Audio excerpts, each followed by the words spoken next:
咁我哋咧係做咗呢個可以燙出嚟少少嘅，咁樣插電咧就比較方便啲。做咗個翻家床，咁如果平時咧屋企嚟到朋友，嗰間房又住滿咗人，呢間房打完麻雀推埋去邊，呢度擺落嚟就可以瞓人噶啦。佢係茶几，但係咧佢係有變成呢個凳嘅，咁樣咧嗱拉埋起身咧就係變成4張凳，同埋咧佢係實木嘅，呢個就原是木魚嘅。Hello， 大家好，歡迎收睇灣區治大公屋，我係大公 Max。咁今日咧嚟到咗中山火嘅觀嶺啦，同大家開箱一套咧新嘅呢個裝修落地單位啦。咁呢套單位咧係觀嶺嘅108平方 ，total 嘅裝修費用咧係呢個10萬蚊啊。咁今日咧都邀請咗呢位特邀嘉賓啦，同大家打聲招呼 ，Master。你瞓覺啦。咁同大家介紹下呢度裝修啦。咁首先咧，我哋喺入門口呢個位置咧，咁即係做咗個鞋櫃啦。咁多數咧。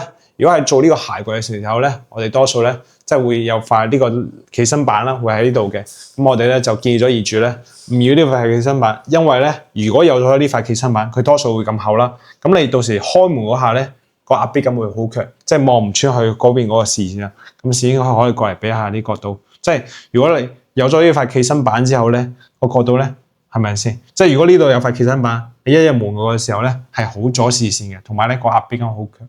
真係冇咁舒服啦，咁我哋就建議咗業主咧唔要呢塊企身板，同埋咧後邊咧又做咗翻呢個格柵啦，以及做咗下呢個吊燈去穿插下呢個成間屋嘅呢個裝修啦。咁呢個吊燈都幾平下嘅，同埋咧我覺得佢嘅設呢個吊燈咧效果同即係裝完之後嘅效果同設計感咧都 OK 嘅，同埋呢個線條型咧都幾舒服嘅。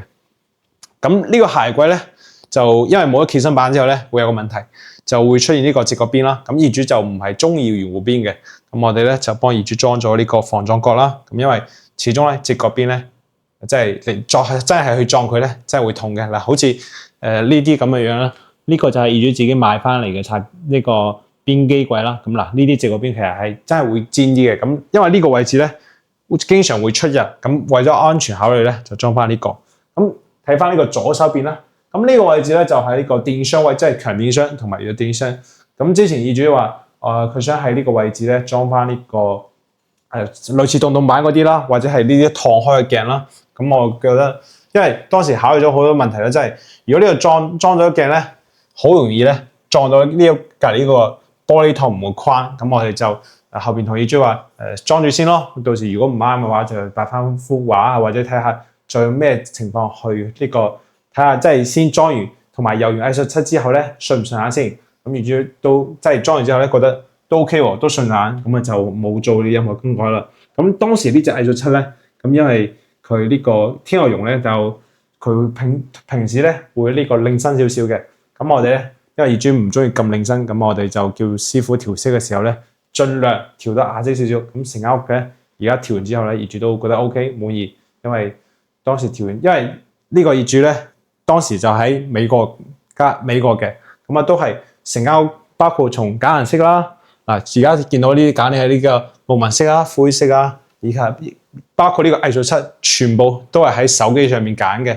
咁就係人都未親身過嚟，咁通過我哋幫佢去搭配，同埋咧睇翻呢個光線咧，每個色彩咧搭唔搭嘅情況下咧，幫業主解決咗呢個裝修啦。咁左手邊咧繼續去介紹翻餐廳。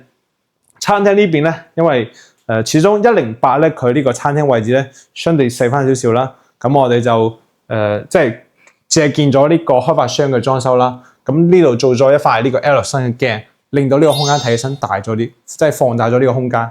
咁繼續我哋去講翻呢個。我想問下咩事？點解呢個玻璃揀嗰時嘅顏色係揀呢個深色，唔係揀呢個透色嘅？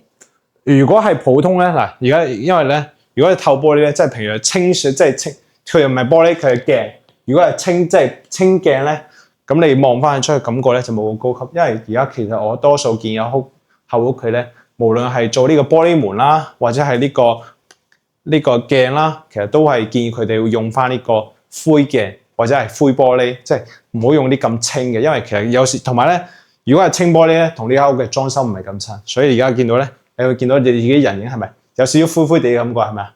但係又可以見到自己今日嘅着嘅衫嘅一個。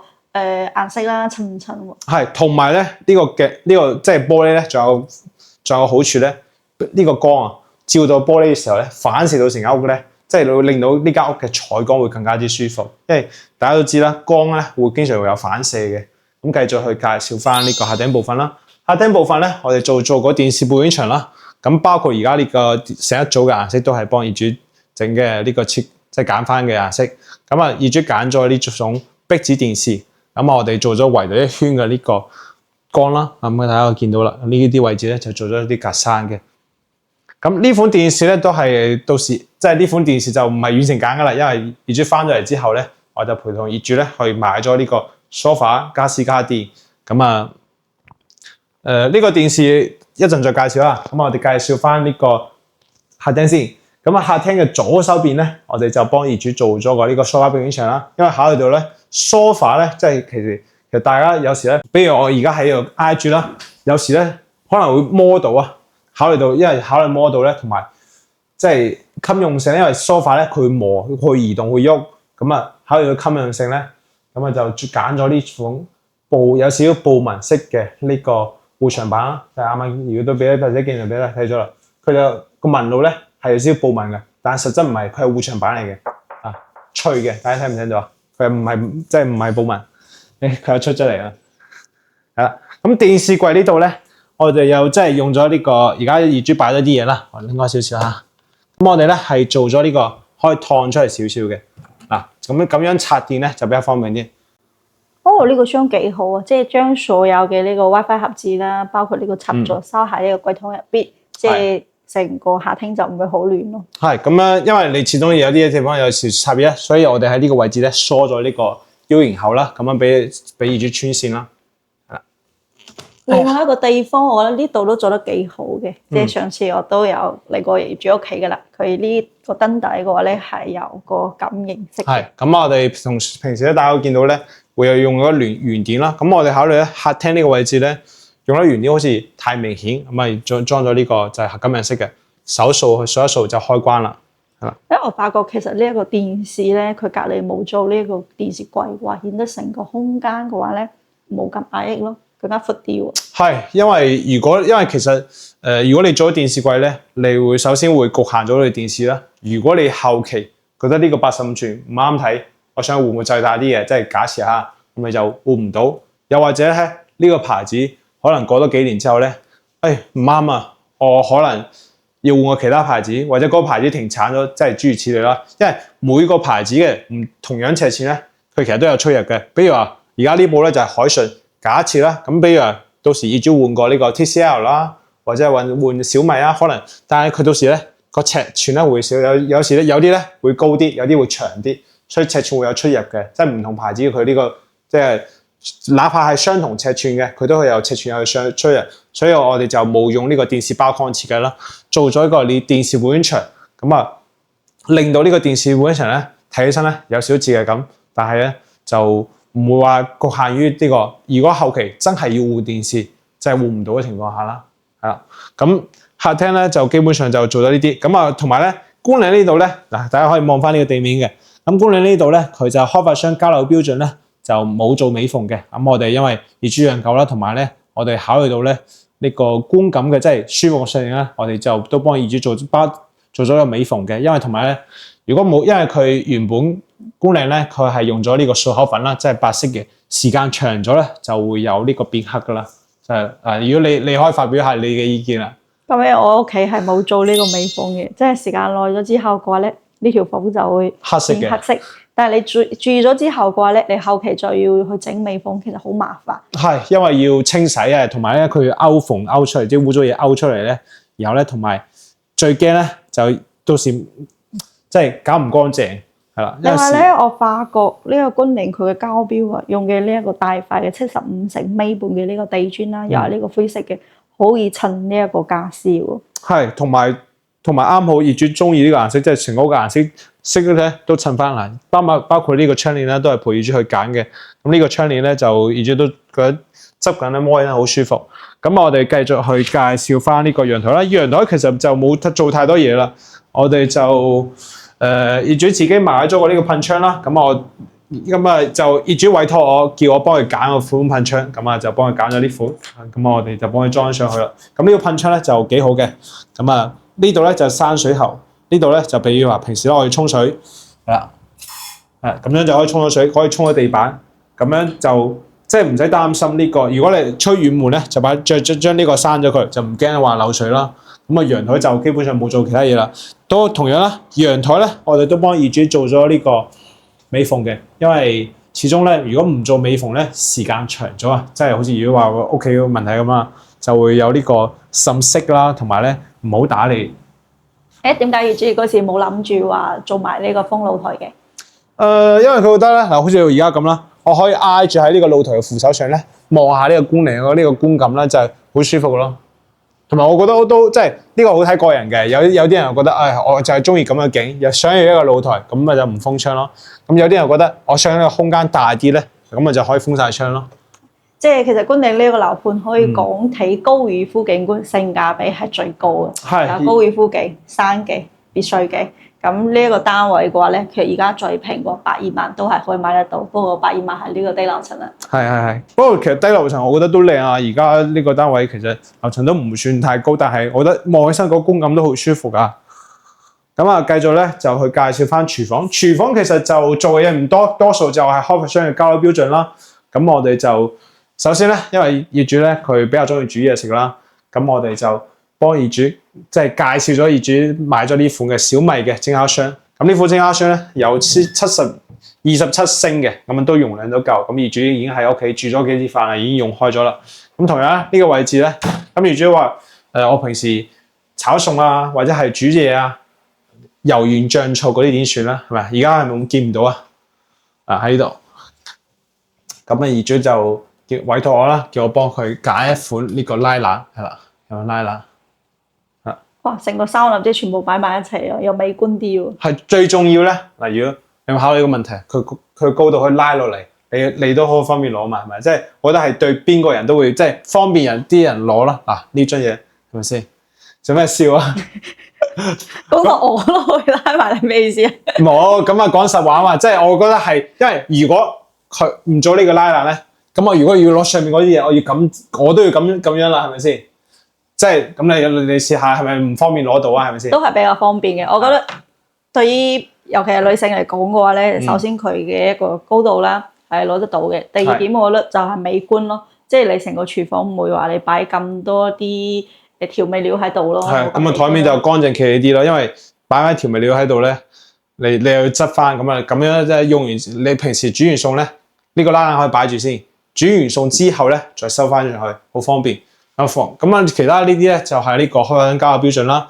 唯有喺呢度咧，我哋就因為業主咧，佢平時真係呢個美國啦，即係其實喺美國生活咗好多年噶啦。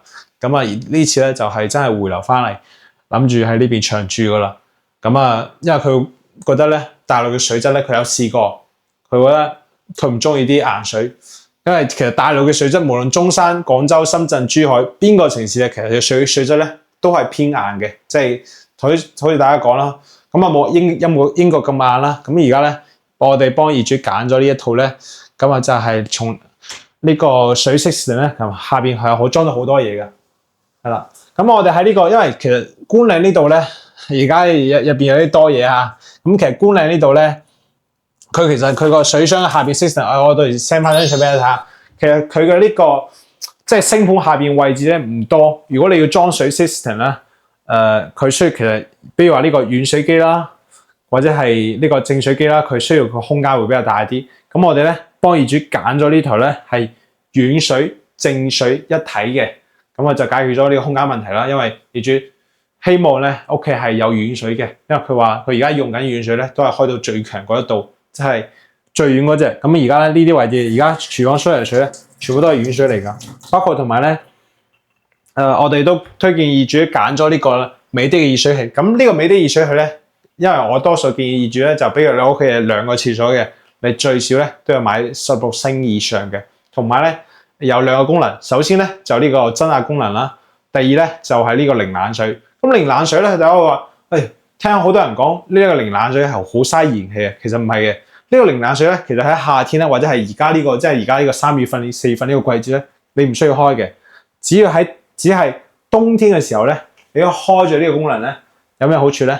就保證到一出水佢就唔會有呢個佢凍水啦，基本上即係一出水咧，佢嘅水溫係溫嘅。喺冬天嘅時候，咁啊，無論係對男性又好啊，女性又好啊，我覺得呢個功能咧喺冬天，我覺得就比較好嘅。咁如果咧你比如話你話我先係週末過嚟住2日嘅，咁你可以週末翻嚟住嗰2日咧，星期五晚翻嚟咧就開着呢個零冷水功能，星期日走嘅時候咧將零冷水功能關咗佢，其實都唔嘥嘅。但係咧個觀感個住起身嘅感覺咧係舒服好多，因為你屋企咧如果係冬天啊，哇！一開個水龍頭凍水，仲要等好耐先出個熱水，係咪先？個感覺就唔一樣咯。所以就我都會建議業主咧，即係揀熱水嘅時候咧，一定有呢2個功能會比較好啲。當然你可以買翻其他都冇問題。反正我一般會建議咁啊，業主去買翻呢啲咁有咁嘅功能嘅熱水器。咁一陣再介紹下呢個生活露台，然後再介紹下呢個冰箱。咁呢個冰箱咧就因為業主就佢慣咗美國生活啦，佢可能就平時買餸咧就可能一時會買比較多啲。打開雪櫃，咁啊都問咗業主啦，咁打開雪櫃。咁呢個雪櫃咧，其實當時睇到佢尺寸咧，可以過嚟呢個角度睇下先。咁呢個雪櫃咧最重要咧，佢有咩功能？有呢個果園功能。咁呢個果園功能最好就係咧，呢個生果擺喺呢個空間入邊咧，佢會有呢個冰箱咧，會對佢增加呢個氧氣啦，同埋咧即係可以擺耐啲。平時你啲冰箱可能生果啊擺喺呢個雪櫃入邊擺3-4日，可能就開始咧即係巢皮啊，即係啲水分抽乾咗。但係呢副冰箱咧，你可以擺1個星期，甚至乎更加長嘅時間咧，個水果咧同你擺喺度嘅時間係一模一樣嘅。咁下邊咧再有啲增氧嘅功能啊，比如啲蔬菜水果啦，你可能買得即係可能買得比較多啊。呢個位置就係擺呢個肉類噶啦。業主咗而家擺咗塊肉喺邊嘅。咁呢個冰箱咧就係即係點講？如果傳統啲嚟講咧，即係普通冰箱咧，你只可以保鮮7日，但係呢一款冰箱咧可以保鮮14日至20日，即係保鮮2到3個星期，保鮮更加強。咁啊，同埋咧呢個冰箱咧，我都建議翻業主咧買呢個法式冰箱，即係因為點講何謂之法式冰箱咧？首先咧上邊係2個雙開門，下邊咧係2個大抽桶嘅，呢一種咧就法式冰箱。咁點解建議揀法式冰箱唔係十字門冰箱咧？因為十字門冰箱咧呢度會有條罅著落去，咁相等於咧呢度咧中間會有條中柱落去。咁有條中柱落去咧，首先咧你冰箱嘅容量細咗啦，同埋咧如果你中意食嘅魚啊或者係成條過嘅咁長一條或者咁長一條，你買十字門冰箱你係擺唔落嘅。但係咧你買呢度法式冰箱咧，佢係可以擺到長條嘅呢個食物啦，或者比如魚啊、肉啊、排骨啊呢啲，即係長條呢啲嘅食物咧擺落去咧係完全 OK 嘅。咁所以就建議咗業主買咗呢塊冰箱啦，同埋呢個冰箱面咧，業主即係揀完之後咧，其實呢個都喺線上揀嘅。咁揀完到咗貨之後咧，業主話 OK 喎，好中意喎。同埋呢個質感摸起真係，如果啱啱摸咗係咪有摸下佢嘅質感係咪好似顏色咁啊？好舒服。最主要我覺得同全屋嘅家私啲係好襯。係咁啊，套到佢都揀到灰色嘅。咁啊，最重要一點啦，就去到呢個細陽台啦。咁唔好入嚟啊！呢個陽台，因為大家會見到咧，其實呢個細陽台咧係擺咗非常之多嘅家電嘅。咁首先我關住門先，一邊介紹啊。首先咧呢個就係呢個乾衣機啦，唔係呢個洗衣機。咁啊，我哋就平放咗。咁當時咧業主話，因為佢話佢喺美國用慣咗呢個2部洗衣機嘅，咁需要2部洗衣機，就係1部洗衣機、1部乾衣機啦。咁當時咧業主話佢可能諗住咧疊放起身，因為業主又考慮咗屋企咧要裝呢個掃地機器人啦。咁我哋咧就通過度尺啦，咁啊睇下點樣去解決呢個方法咧。因為如果咁樣疊擺咗之後咧，呢右邊嘅景色就完全嘥晒啦。因為如果咁樣再疊多部洗衣機上去咧，呢邊係完全望唔到呢個景色之外咧，個廚房嘅採光啊係會變差咗嘅。咁而家咧就幫業主封咗窗之後咧，咁我哋咧考慮到呢個嗱，而家大家望到咧，我而家將呢個洗乾衣機咧，將佢疊擺起身啦。咁同埋咧，而家呢個掃地機器人咧喺呢個位置，咁樣咧呢個空間其實擺咗好多嘢，同埋咧呢個視線係冇被遮擋嘅，即係我哋即係幫業主解決咗呢個，因為如果你2部洗衣機疊擺起身咧，一定會遮擋視線。咁如果疊擺喺呢度咧，呢度有個熱水器係完全唔夠位置嘅，所以咧而家就通過呢個右手邊呢個洗衣機低身，然後左手邊嘅乾衣機高身，然後將呢個掃地機器人擺喺呢個乾衣機嘅下方，咁啊就可以完全利用到呢個空間，同埋咧呢個空間上面咧仲有一個晾衣架功能，因為業主咧希望咧將啲衫晾喺大陽台，咁希望咧呢度有個晾衣架，咁呢度咧就封咗窗之後咧，呢度裝咗個蚊網，咁業主可以平時咧關咗呢個門咧，呢個空間咧都可以透氣，咁佢就同埋呢個蚊網呢度咧，我哋揀咗呢款係可以推拉嘅，然後咧即係踢一踢就可以踢落嚟擦洗嘅呢個紗窗，同埋係高清高透嘅，有冇見到啊？好。喺視頻當中見到好似係冇蚊網咁樣。係，其實事實上而家我即係肉眼我企喺呢個咁近嘅距離咧，都唔係見到太多咯。即係佢係好高清高透嘅。咁啊，觀禮呢度咧，其實細陽台個人覺得咧，建議大家咧真係要封個窗。而家有冇聽到好嘈啊？我唔知視頻當中係聽到係幾多聲啊？咁真係好嘈嘅，所以咧建議大家咧就係去封個窗咧。首先隔音會好啲啦，同埋咧就會防塵啊。因為呢個下邊咧就係呢個南外王主幹道，咁啊係去咗呢個深中通道嘅。所以封咗呢個窗之後咧，呢成個空間咧就會靜啲咯。係啦，咁介紹完呢個，再介紹下呢個餐台先。呢個餐台咧，咁啊就陪業主揀嘅時候咧，係揀咗呢款，因為揀咗呢款嘅。係啦，呢款咧平時咧，如果你多人食飯，嗰邊都可以升起身嘅。如果多人食飯咧，就可以伸出起身，然後再將成個台拉出少少咧，人多食飯都冇問題嘅。咁啊，重點介紹下呢張凳。我覺得呢張凳緊要啊。當時咧就呢張凳咧，同呢個 sofa 係同一間公司買嘅。咁大家可以留意到呢度係咪好精緻啊？有冇見到啊？佢係啲紋路，咁啊有啲人中意，有啲人唔中意啊。我覺得呢個紋路咧睇得好精緻嘅。係啦，咁呢一套 sofa 咧。咁業主揀，唔係呢套呢個餐凳咧，業主揀咗呢個鴛鴦色啦。我覺得鴛鴦色都襯，同埋咧，而家有咗塊鏡之後咧，如果你望我數下幾張凳？6張啊，6張，8張凳啊？邊有8張？6張，我視頻睇嘅。係。係咪8張凳？咁咧就令到個空間睇起身，哇，好多凳，同埋張台好大。咁啊裝咗鏡之後咧，咁我哋繼續介紹咧呢個過道啦。咁呢個過道呢度咧，我哋喺呢個位置咧，因為首先觀禮呢度咧。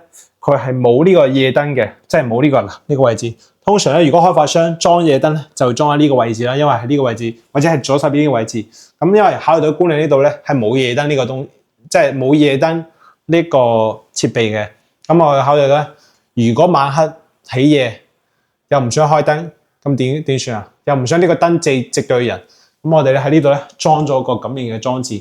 我可以俾幾個人頭，呢度裝咗個感應裝置咧，有人經過嗰時咧。佢呢個燈會着，同埋呢個高度咧低啲，咁啊經過嗰時咧佢會着燈。咁着咗燈之後咧，哪怕你成間屋係黑嘅，呢個位置有個燈慢反射到地下咧，你個眼唔會太辛苦。即係你晚黑如果客人過嚟咧上廁所都 OK，因為因為咧業主就唔希望咧全屋又拆，因為如果你想喺呢度咧裝個呢個夜燈咧，就即係要可能大功夫啦。所以我哋將個夜燈咧裝喺呢個櫃入邊。咁呢啲櫃咧就係業主嘅呢個收納櫃啦。咁啊廁所呢邊咧就冇做太多改動啦，就唔影啦，你要過一過眼。係啦，因為廁所就都係開發商交樓標準啦，冇做太多改動。咁呢間咧就係客房啦。咁呢間客房咧就做咗少少設計嘅。首先咧床頭做咗個會牆板，同埋咧下邊咧做咗呢個床頭背景板啦。咁因為咧，我哋考慮到咧，如果冇呢塊中間呢個叫黑色嘅紋路線咧，咁呢個反係咪睇得好齋啊？係咪？即係如果冇咗呢個黑色嘅線，普通啲咯。普通啲，咁我哋而家咧穿插咗一條黑色嘅線咧，首先咧做咗啲少少層次感啦，同埋呢啲位置咧，我哋做咗啲金屬條啦，以及咧，然後如果可以過去佢俾啲鏡頭，俾呢個護牆板，你摸一摸佢，睇下佢個質感係點樣嘅，摸一摸佢。點解有啲似拉絲咁樣？係啊，就係我哋專門揀咗呢款咧，即係有少少手感嘅呢個護牆板，咁啊就令到呢間房咧睇起身咧個流線感咧線條感咧好舒服。咁啊右手邊嘅衣櫃咧，我哋都右手邊嘅衣櫃嗰邊咧，我哋做咗少少開放架啦。咁係啦，咁因為咧我哋就考慮到咧，因為其實我唔中意將呢個衣櫃做上頂嘅，無論邊個業主屋企咧。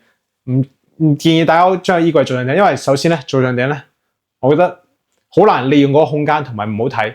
咁呢度咧幫業主設計咗呢個上下分層嘅。咁下邊呢度咧喺呢個床頭櫃空間，咁呢個位置咧又可以擺啲平時零零手身嘅嘢啦，擺喺度係啦。咁左手邊呢邊咧就係呢個書台啦。咁如果考慮到如果平時有客人過嚟咧，可以用下呢個書台，用下電腦啊，又或者係點。咁啊呢啲位置咧，所有房間嘅牆咧，我哋除咗護牆板地方或者衣櫃嘅地方咧，我哋全部都油咗藝術漆嘅。啊，包括呢啲窗口嘅位置啦，全部都係油咗藝術漆，咁令到呢個空間睇起身比較舒服啲嘅。啊，同埋藝術漆我覺得幾靚下。係佢呢個咧，有少少藍色深，即係藍色偏灰色嘅藝術漆，咁啊就揀得呢款藝術漆同佢而家裝修即係。呢度冇辦法嗱，呢度咧係完全係個觀靚個客房呢個位置真係好細，佢得2.3米左右，所以冇辦法。而家大家見到我好似過呢間房好似難啲啊，因為佢呢個床嘅 size 係米5嘅一個幅度。係咁啊，呢張床咧當時都係特別訂做嘅，因為如果唔係話過去嗰度咧會比較辛苦啲。咁呢間房咧，因為業主其實一個人住獨居嘅嘛，咁啊就呢間房咧招呼朋友麻雀房。咁啊麻雀房咧，而家呢，因為其實當時見到業主揀呢款麻雀咧，就真係好細隻㗎。我原來先知咧，台灣麻雀好細隻㗎。因為正常咧，我見到有啲業主咧，佢哋打麻雀咧係咁大隻㗎嘛，即係2隻麻雀為一隻先係咁大隻㗎。咁業主話咧，佢哋打慣台灣麻雀咧係比較細隻啲嘅。咁呢個位置咧就係麻雀房啦。咁呢度幫業主揀咗款呢個咁樣嘅燈。咁呢個位置咧，我哋幫業主做咗呢個翻架床啦，唔拉太多啦，而家就拉少少，做咗個翻架床。咁如果平時咧屋企嚟咗朋友，嗰間房又住滿咗人，呢間房打完麻雀推埋去邊，呢度擺落嚟就可以瞓人噶啦。係啦，咁左手邊咧做咗呢個收納櫃啦。咁呢間房就冇太多介紹啦。每間房咧我哋都幫業主做咗呢個紗窗嘅。呢個紗窗就同啱啱呢個生活用可以用嘅啦，同一款啦，啊，方便係擦洗嘅。嗱，呢個位置高通高透，嗱而家開咗一半，有冇見到？好似冇咩區別，冇咩區別係嘛？高清高透。咁我哋繼續去介紹下主人房。咁啊，主人房就因為業主已經住開啦，就大家逛一逛。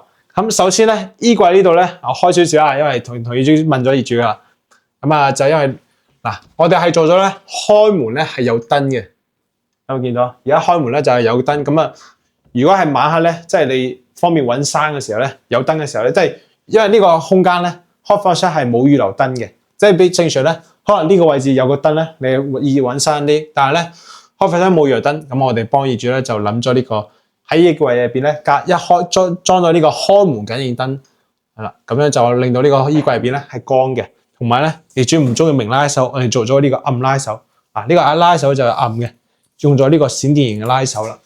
咁啊，繼續去介紹翻呢邊啦。咁呢個位置咧，如果可能你要過嚟少少，俾個角度。呢個位你再過嚟少少，係啦，覺唔覺得呢個衣櫃嘅側邊好似街景？哦，係啊，佢入邊係呢一個木板嚟嘅，係咪好似街景即係3期20棟嗰個交樓標準？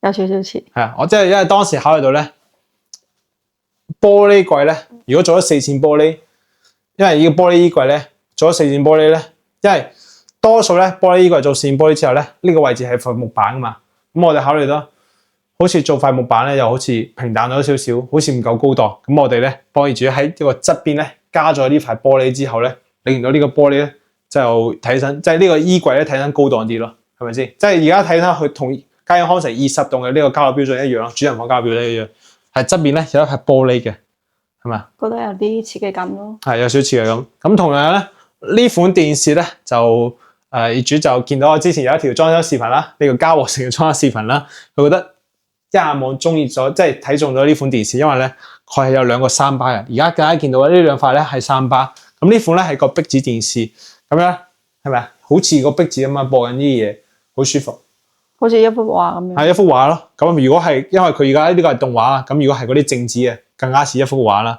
咁啊就裝咗呢個壁紙電視。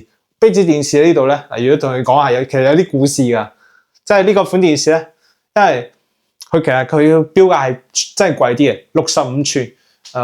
之前個上一輯視頻咧，嘉禾時覺得講錯咗，因為佢呢款電視咧要去到差唔多7000蚊嘅，65寸7000蚊。但係咧，因為同嗰個即係賣電視嗰邊都有人好熟啦，幫業主做咗個辦法慳咗錢。咁原本咧呢個電視咧當時嘅售價咧7500蚊，65寸7500蚊。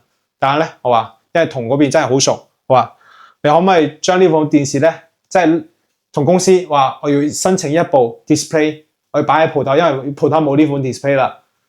然後咧可唔可以擺1個星期，然後再通過賣 display 嘅價錢咧賣俾我哋業主，咁樣咧最後咧65寸6500蚊，慳咗1000蚊，只喺鋪頭擺咗1個星期，可能1個星期未到，可能2-3日啊，佢就已經打包，然後而家已經安裝上業主屋企噶啦。慳咗1000蚊啦，慳咗1000蚊啦。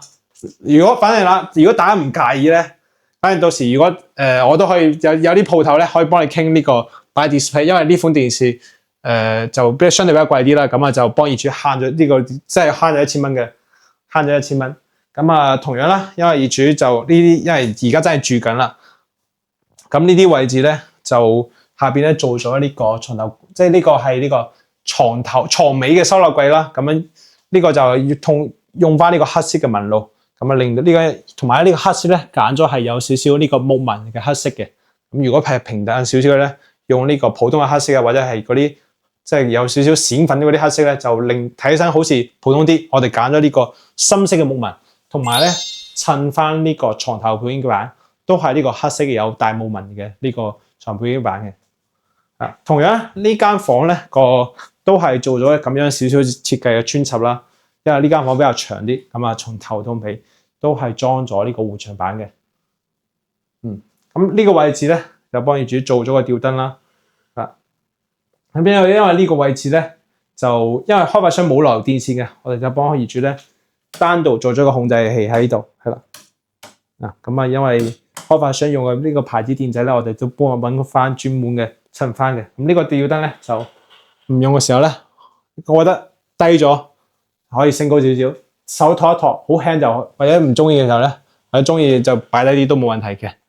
咁啊床頭呢個書台呢邊咧就呢個款式咧，我哋揀咗呢一款係啦，因為業主咧考慮咧，如果唔想即係工作完之後咧，可能想將個 keyboard 咧擺喺入櫃桶咧，咁我業主俾咗個 keyboard 嘅尺寸啦，咁我哋就做咗一個中間長啲，兩邊一樣嘅呢個尺寸啦。咁包括俾呢邊嘅呢個窗簾啦，咁窗簾度咧有少少巧思嘅。咁當時咧即係同業主去揀窗簾鋪啦，就去窗簾鋪揀嘢嘅時候咧，咁因為考慮到咧，如果呢塊即係遮陽簾啦，佢如果到呢度咧，即係好似而家呢個沙簾咁樣到呢度咧，始終會有少少漏光。咁我哋咧就做咗呢個遮陽簾咧，佢係落地嘅，但係咧呢個沙簾咧，如果佢再長啲咧，佢就會揼落嚟，因為佢裝嘅位置靠入邊啊，佢就會有少少個觀感冇咁好睇，所以咧我哋做咗呢個沙簾咧就係到窗台，然後咧遮陽簾咧就係落地嘅，咁樣就令到呢個空間睇起身。如果唔係嘅話，個沙簾咧就係好似咁樣，全部都會咁樣斜住落去，咁睇起身嘅觀感咧就冇咁舒服嘅。咁而家咧就啱好除到你呢個窗台咧，睇起身就成個觀感就比較舒服啲嘅。咁床頭櫃就業主喺淘寶揀嘅啦，咁啊就揀咗佢就啱好揀翻咧，同呢個成間屋嘅顏色同埋呢個色調咧都襯咗翻嘅。係咁基本上仲有咩想問㗎？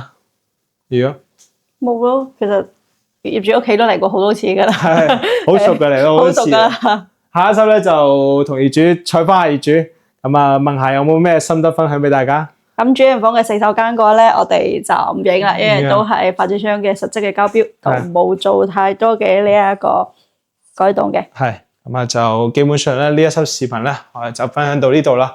咁最後呢個位置咧，我哋幫業主咧，即係開發商原本咧係冇燈帶嘅，我哋幫業主做咗個燈帶。如果晚黑咧，即係拉晒窗簾攞嚟睇電影嘅時候咧，開呢個燈，又或者開電視嗰個櫃、電視嗰一圈嘅燈嘅時候咧，呢個空間咧，即係暗得嚟咧，又有少燈光去點綴咧，覺得非常之舒服嘅。咁呢個我覺得幾好啊！即係呢個咧係你估係佢呢啲咩嚟㗎？嘢？我頭先已經知道咯喎，你話估係咩？再估嗱，其實呢個咧佢係茶几，但係咧佢係有變成呢個凳嘅，咁樣咧嗱拉埋起身咧就係變成4張凳，同埋咧佢係實木嘅，呢個就原是木魚嘅。咁啊，大家如果感興趣咧，就我可以將呢個鏈接分享俾大家，或者係介紹喺邊間鋪頭買都得嘅。我覺得呢個幾好啊！嗱，平時咧即係唔用嘅時候，一個人咧喺屋企，我擺杯水飲擺喺呢度又得。如果人客屋企嚟人多啦，攞出嚟當凳用亦都可以嘅。呢個幾好，價錢又唔貴，1000蚊左右就可以解決。就係794蚊。嗱咁啱好，咁業主嗰個啱好買得平啲話，咁可能有優惠價。反正平時咧就係800蚊至1000蚊左右啦。係啦，咁電視呢度咧就用下業主電視啊，咁啊幫佢裝咗呢個全球電視啦。咁啊，首先如果佢係想喺呢個屋企睇到香港嘅電影啦，或者睇到啲香港嘅直播啦，咁啲翡翠台啊、TVB 啊、無線啊、明珠台，又或者係呢個馬來西亞、新加坡、日本、韓國、泰國、北美，即係每個國家嘅呢個新聞都有。係咪將聲音調細啲？嗱，咁樣就可以喺屋企咧都可以睇到全球電視。係啦，咁啊，同埋咧，呢款電視我覺得最想同大家介紹下。咁而家咧海信電視咧，佢係可以特別支援到 Netflix 嘅，即係呢個 Netflix 啊，即係好多人咧翻到大陸咧買咗電視咧。係裝唔到 Netflix 啊，又或者咧喺電視度咧登錄唔到賬號啊，即係如果冇裝盒子嘅情況下，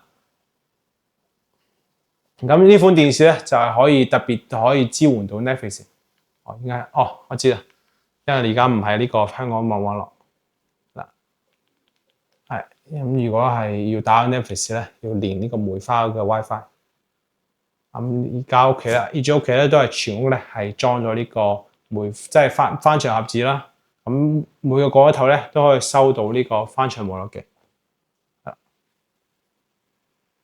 好啦，咁而家就入咗去啦 Netflix， 就呢個係可以直接登錄帳號就可以睇到噶啦。咁啊就啱啱就 kick 咗，咁啊而家打開咗 Netflix 啊，咁呢個就真係直接係登入 Netflix 帳號嘅，可以睇到呢個節目啦、電影啦、首頁。而家 Netflix 所有戲都可以睇到嘅，咁呢個海信咧係真係可以支援到香港嘅 Netflix， 咁呢款就比較好啲嘅。咁如果大家對呢款電視感興趣咧，都可以問翻我攞翻資料嘅。